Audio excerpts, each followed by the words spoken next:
ৰাজ্যত পুনৰ হ'ব শিক্ষকৰ নিযুক্তি পৰীক্ষা কম দিনৰ ভিতৰতে প্ৰকাশ পাব শিক্ষক নিযুক্তিৰ বিজ্ঞাপন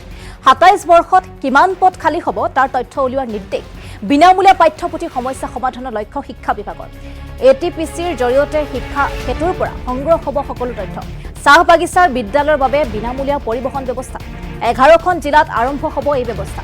198খন বিদ্যালয় সামৰি ল'ব এই ব্যৱস্থাই দূৰৰ বিদ্যালয়লৈ যোৱাৰ সুবিধাৰ্থে চাহ বাগিচাৰ শিক্ষাৰ্থীৰ বাবে এই সুবিধা ভাল ফলাফল পালে আৰু আগুৱাই নিয়া হ'ব এই আঁচনি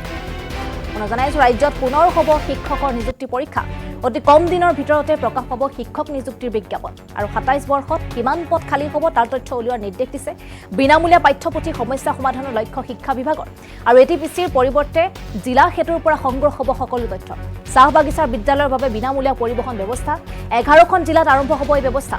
198খন বিদ্যালয় সামৰি ল'ব এই ব্যৱস্থাই দূৰৰ বিদ্যালয়লৈ যোৱাৰ সুবিধাৰ্থে চাহ বাগিচাৰ শিক্ষাৰ্থীৰ বাবে এই সুবিধা আৰু ভাল ফলাফল পালে আৰু আগুৱাই নিয়া হ'ব এই আঁচনি আৰু এই সন্দৰ্ভত ৰনোজ পেগুৰ মন্তব্য আছে শুনাই ল'ব বিচাৰিছোঁ আবেদন কৰিলে ইলেকশ্যনৰ আগতে আবেদন প্ৰক্ৰিয়া হৈছিলে আজি বা কালি সেইটো আবেদন প্ৰক্ৰিয়া মানে ইয়াৰ স্ক্ৰুটিনিবিলাক আৰম্ভ হ'ব আৰু যেতিয়া স্ক্ৰুটিনি আৰম্ভ হ'লে আমি গম পাম আৰু তাৰ লগত আমি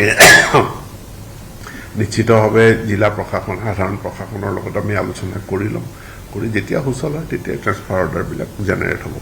বিনামূলীয়া পাঠ্যপুথিৰ যিবোৰ তথ্য সেই তথ্যবোৰ একেবাৰে শিক্ষা হেতু এপৰ পৰা ল'বলৈ পোৱা হৈছে তাৰমানে এই বছৰ এনেকুৱা কেইটামান ঘটনা ঘটিলে য'ত ছাত্ৰ ছাত্ৰীয়ে ক'লে যে আমি নেপালী ভাষাৰ কিতাপ পোৱা নাই কোনোবাই ক'লে আমি বড়ো মিডিয়ামৰ কিতাপ পোৱা নাই পিছত মই আহি চেক কৰি পেলাই দেখিছোঁ যে তেওঁলোকৰ পৰা সেই জিলা বা সেই ব্লকসমূহৰ পৰা ৰিকুইজিশ্যনটো অহাই নাছিলে গতিকে ৰিকুইজিশ্যন অহাই নাই গতিকে কিতাপ পঠোৱা নাই এতিয়া অহাবাৰৰ পৰা এটা ছিষ্টেম ডেভেলপ হ'ব যে কোন ছাত্ৰ ছাত্ৰী তেওঁ কি কিতাপ পঢ়ে অৰ্থাৎ ইয়াতে বিশেষকৈ MIL এখন স্কুল অসমীয়া মাধ্যমৰ স্কুল কিন্তু সেই স্কুলখনত কোনোবা ছাত্ৰ ছাত্ৰীয়ে বড়ো MIL ল'ব পাৰে বা হিন্দী MIL হিচাপে ল'ব পাৰে গতিকে তথ্যটো আমাক লাগে এতিয়া এই ছাত্ৰ ছাত্ৰীৰ তেওঁলোকৰ নিৰ্দিষ্ট MIL আৰু তেওঁলোকৰ ইলেক্টিভ ছাবজেক্ট এই তথ্যখিনি আমি শিক্ষা হেতুত ল'বৰ কাৰণে অনুৰোধ জনাইছোঁ যাতে আমি জিলাৰ পৰা ৰিকুইজিশ্যন অহালৈ আমি ৰখি থাকিব নালাগে আমি শিক্ষা হেতুৰ পৰাই পোনপটীয়াকৈ কোন বিদ্যালয়ত কিমানখন বড়ো ভাষাৰ কিতাপ লাগিব কিমানখন নেপালী ভাষাৰ কিতাপ লাগিব সেইটো আমি আগতীয়াকৈ জানিব পাৰোঁ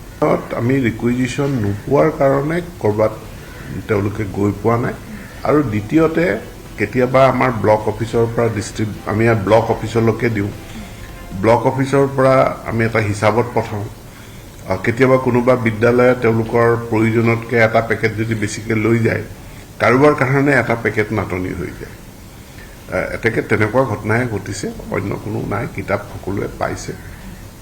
স্ক্ৰুটিনি নোহোৱাকৈতো শিক্ষকৰ বদলীকৰণ নহয় তেওঁলোকে আবেদনসমূহ কৰিছে আৰু এইবাৰ নিৰ্বাচনৰ কাৰণে আজি হ'ল 10 জুন গতিকে 20টা দিন আছে জুলাই মাহৰ গৰম বন্ধলৈ গতিকে 20টা দিনৰ ভিতৰত মোৰ স্ক্ৰুটিনি সম্ভৱপৰ হ'ব নহয়